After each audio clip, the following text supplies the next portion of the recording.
дар остонаи 27-умин солгарди истиқлолияти давлатии ҷумҳурии Тоҷикистон ки муқаддастарин ҷашни мардуми тамаддунсози тоҷик мебошад, дар деҳаи мортепаи ҷамоати деҳоти Сомони шаҳри Ҳисор ду майдончаи варзишӣ мавриди истифода қарор дода шуд. Дар маросими кушодашавии иншооти варзишӣ муовини сарвазири ҷумҳурии Тоҷикистон Азим Иброҳим, раиси шаҳри Ҳисор Шарифҷон Ҷумъазода ва фаъолони ҷамоат ширкат намуданд. меҳмононро дар даромадгоҳи иншооти варзишӣ хонандагони мактаби таҳсилоти миёнаи умумии рақами 25 бо самимияти хоса ва бо қироати шеърҳо дар васфи ватан ва истиқлолият хайрамақдам гуфтанд. ای هموطن تا جان فدای این وطن باشم، با جان آماده هر یک ندای این وطن باشم. کنارش گرم و راحت بخش چون دامان مادر هاست، همه فرزندهای با وفای این وطن باشم. گرفته دستی هم از یک گریبان سر برون آرم، وطن از ماست، ما نیز از برای این وطن باشیم. خوش آمده، خوش آمده.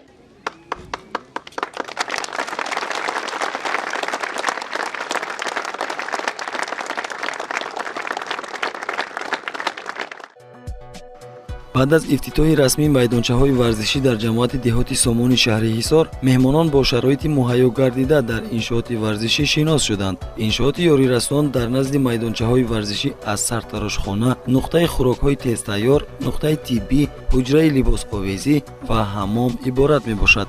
муовини сарвазири мамлакат Азим Иброҳим ба сатҳи корҳои анҷомёфта баҳои баланд дода зикр намуд, ки иншооти мазкур ба наврасону сокинони деҳаи Мортепа дар арафаи ҷашни 27-умин солгарди истиқлолият тӯҳфаи арзанда ба шумор меравад. майдончаи варзишӣ васеъ барои хонандагон сохта шуд ва ин боиси бисёрам хушнудӣ аст. мо сарфарозем аз он ки ин иқдомро соҳибкор Амриддин Холмизоев ҷонибдорӣ намуданд ва аз тарафи ин соҳибкор ин майдончаҳои варзишӣ сохта ба истифода дода шуд. имрӯз хонандагони мо бо пуррагӣ аз ин майдончаҳо дар вақти бекориашон ё ки дар вақти гузарони дарсҳои варзишӣ истифода мекунанд. ин ҳама бахшида ба ҳамин 27-умин солгарди истиқлолияти ҷумҳурии Тоҷикистон мебошад. пеш мо майдончаҳои варзиширо дар шаҳри Душанбе медидем, лекин имрӯз дар муассисаи мо ҳам ин хел майдончаҳои варзишӣ сохта ба истифода дода шуданд ва ин як боиси хушнудӣ, боиси сарфарозии мо аҳли омӯзгорон ва аҳли хонандагони ҳамин муассиса мебошад. дар майдончаи футбол меҳмонон ба аввалин наврасони футболбоз либосҳои варзишӣ тақдим намуданд, ки хурсандии кӯдаконро ҳадду канор набуд.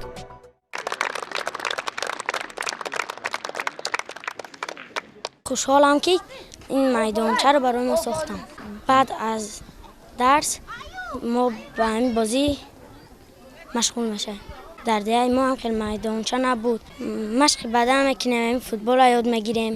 قطعی رفیقا هم میایم بازی میکنیم، بهدهگردی نمیکنیم و ورزش مشغول میشیم.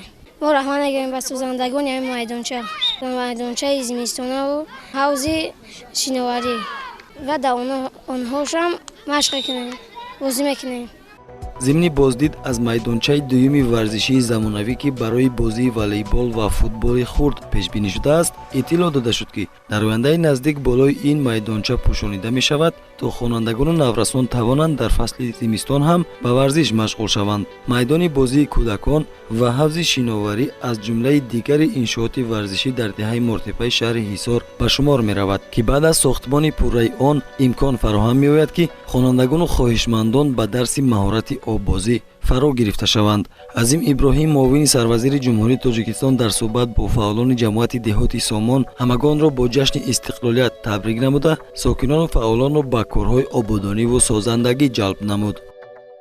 ҳам ободонӣ аз замин сар мешавад. мо фарзандонро бояд ки ҳама қувваву нерӯшона барои кори ободонӣ сарф кунем, истифода барем. як бора ҳама чиз сохта намешавад. оҳиста оҳиста ҳамин тинҷиву амонӣ бошад, ҳама кора кардан мумкин. ман дар як шаҳри Ҳисор 613 иншоот то 30 солагира 613 иншоот аз ҳисоби соҳибкорову имконотҳои мана дохилию чиз ва шудааст. ин бениҳоят нишондори калон аст. иншооти варзишӣ дар ҳудуди муассисаи давлатии мактаби таҳсилоти миёнаи умумии рақами 25 бунёд гардида, ифодагари амалишавии сиёсати пешгирифтаи роҳбарияти олии мамлакат ва мақомоти иҷроияи ҳокимияти давлатии шаҳри ҳисор ба шумор меравад. ин макон имкон медиҳад ки наврасону ҷавонон ҳам истироҳату фароғат намоянд ва ҳам ба бозиҳои гуногуни варзишӣ машғул шаванд. амруллоҳи амриддин барои машғул шудан ба бозии футбол бо ҳамсинфону ҳамсоягонаш аз шаҳри душанбе ба шаҳри ҳисор омадааст. ӯ мегӯяд иншооти варзишӣ сохташуда дар деҳаи мортепа барояш писанд аст. дар фарқият аз майдончаҳое ки дар шаҳри душанбе сохта шудааст чӣ тафовут дорад? дар инҷо одамон бисёру ва ин майдонча каме калон аст. аз инҷо тубу намебарояд. дар инҷо боз ҳама ғайр аз футбол ҷои овозию варзишӣ ҳама ҳаст. баскетбол ва волейбол, ҷои шиноварӣ ва ҳар гуна аттраксионҳо дар инҷо ҳастанд. дар ҷараёни корҳои сохтмонӣ дар иншооти варзишӣ ки давоми 3 моҳ идома ёфт, беш аз 10 нафар ба кор ҷалб гардиданд. паҳноии майдончаи варзишӣ 30 ва дарозиаш 60 метр мебошад. кӯдако беҷогардӣ намекунанд, маҳим ҷомада ба варзиш машғул мешаванд. аз шаҳри душанбе мебиёнд, аз регар мебиёнд, аз ин тараф аз дарои алмосӣ ан тарафҳо мебиёнд, ба варзиш машғул мешаванд. аз ин тараф майдончаи волейбол, ба волейбол машғул мешаванд. аз он тарафаш ҷои кӯдако аст. ана ҳавз сохта доданд, боз дар оянда насиб бошад аз он тараф бо ҳавз мешавад.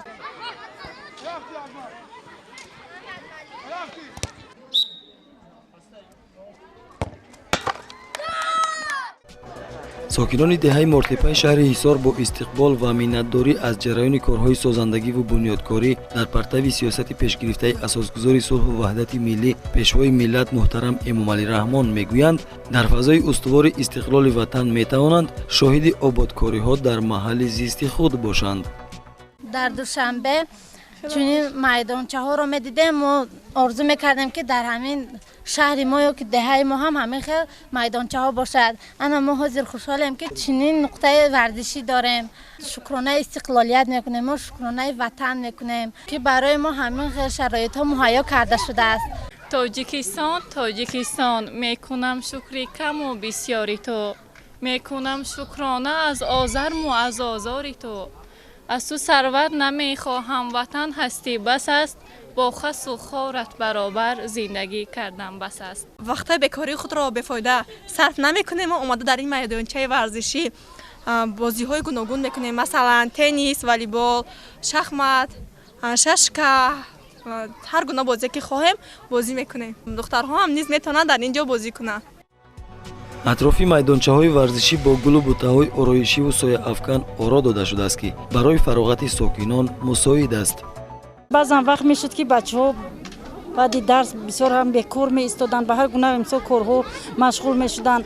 мисол имрӯз бисёр хушнудӣ аст ки баъд аз соати 4 мисол дар ҳолатҳои фароғатӣ онҳо омада дар ин майдонча ҳар гуна бозиҳо мекунанд. вақти худашонро беҳуда нагузаронда дар ин бозиҳои варзишӣ иштирок мекунанд. бо назардошти хизматрасониҳои замонавӣ, иншооти варзишӣ ҳамчунин бо отоқҳои дорои лавозимоти муосиру зарурии истироҳату фароғат низ таъмин мебошад. дар нуқтаи тиббӣ шароити дармон ва расонидани ёрии аввалини тиббӣ муҳайё гардидааст ки сатҳи хизматрасонии тиббиро беҳтар мегардонад. дар ин нуқта бо истифода аз таҷҳизоти муосир ба хоҳишмандон хӯрокҳои тезтайёр омода ва пешниҳод карда мешавад. сартарошхона аз ҷумлаи иншооти дигари ёрирасон дар атрофи майдончаҳои варзишӣ мебошад. ҳуҷраҳои либосовезиву ҳаммом бо таҷҳизоти маишӣ таъмин буда, дастандаркорон ба ҳолати тозаву озода будани он аҳамияти ҷиддӣ медиҳанд. мардуми ҷамоат деҳоти сомон дар асоси дастури супориши асосгузори сулҳу ваҳдати миллӣ пешвои миллат муҳтарам эмомалӣ раҳмон ва дастури супоришҳои мақоми иҷроии ҳокимияти давлатии шаҳри ҳисор корҳои ободонии созандагӣ баро монда истоданд ва мо дар арафаи ҷашни 27-солагии истиқлоли давлатии ҷумҳурии Tojikiston қарор дорем. боиси хушнудист ки дар ҳудуди ҷамоати деҳоти сомон чунин соҳибкорони бонангу бонамус сукунат мекунанд ва ин иқдомро ҳамаи сокинон, ҳамаи соҳибкорони ҷамоати деҳоти сомон пеша кардаанд ки то ҷашни 30-солагии истиқлоли давлатии ҷумҳурии тоҷикистон чунин иншоотҳоро бештару бисёртар сохта ба истифода тиҳанд. дар ҷамъияти деҳоти Соҳон 15 деҳа ба қайд гирифта шудааст ва шумораи хоҷагиҳо 3798 мебошад. шумораи аҳолӣ 31183 ба 1 январи соли 2018 расидааст. албатта дар ҳамин деҳаи муртепа чӣ хеле ки ба мо маълум аст, як муассисаи таълимӣ рақами 25 мавҷуд аст ки дорои қариб 900 толибилм таҳсил мекунанд ва ин майдончаи варзишӣ аз ҷониби соҳибкор ба ҳамин муассисаи таълимӣ ҳамчун тӯҳфа ба истифода дода мешавад. дар саҳни майдончаи варзишӣ як корти тенниси рӯймизӣ ва 3 корти саққобозӣ мавҷуд аст ки хоҳишмандон имкон доранд ба ин навъи бозиҳои варзишӣ низ машғул шаванд. ҳамзамон дар атрофи дигари иншооти варзишии ҷамоати деҳоти Сомон майдони бозиҳои кӯдакона, суҳбатҷойҳо ва миз барои бозии шоҳмот мавҷуд аст. иншооти варзишӣ метавонад дар як вақт то 30 нафарро ба бозиҳои футбол, волейбол ва дигар навъи бозиҳои варзишӣ ҷалб намояд. дар шаҳри Ҳисор тибқи дастури супориши асосгори усули ваҳдати миллӣ ҷиҳати сазовор таҷлил намудани ҷашни 30-солагии истиқлоли давлати ҷумҳурии тоҷикистон корҳои ободонии созандагӣ бисёр ҳам хуб ва ҷиддӣ ба роҳ монда шудааст ва хоҷа ҳукумати давлати шаҳри Ҳисор нақша дорад то ҷашни 30-солагии истиқлоли давлати ҷумҳурии тоҷикистон 630 объекти ҷашнӣ сохта ба истифода тиҳад. ёдрас мешавем ки танҳо дар доираи омодагиҳо ба ҷашни 27-умин солгарди истиқлолияти давлатии ҷумҳурии тоҷикистон дар шаҳри Ҳисор 16 иншооти дорои аҳамияти ҷамъиятӣ мавриди баҳрабардорӣ қарор дода шуд.